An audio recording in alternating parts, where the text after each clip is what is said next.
Canelo versus Jaime Munguia. Now, is this the fight that we wanted to see? No. But is this the fight that we got? Yes. Who's actually going to win this fight? Well, before we talk about who's going to win this fight, let's take a look at their latest performances in which Canelo fought John Ryder, in which both went back and forth, both landed some great shots. It's Canelo dropped John Ryder in round 5. Like Chris said earlier. Oh, and a 1-2! They rocked him in round 9. That rocked him, but he's still punching with Canelo.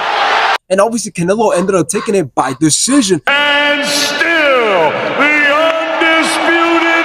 After this, Canelo went up to fight Jermell Charlo, in which Jermell Charlo was just trying to survive throughout the whole entire fight. Canelo won every single round and even dropped him in round 7. Back and lands a big right hand on Jermell. And obviously, Canelo ended up taking it by decision. And still, the undisputed super middleweight champion of the world. Now let's take a look at Jaime Munguia's latest performances, in which he fought Surgery, in which this was a very close fight. Both went back and forth, both landed some great shots until Jaime Munguia dropped Surgery in round 12. Up on that left hook.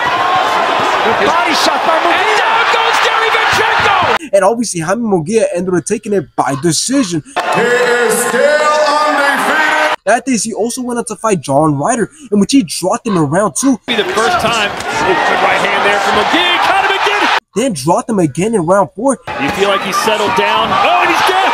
And then dropped him twice in round 9. Whoa, and that one closed the show.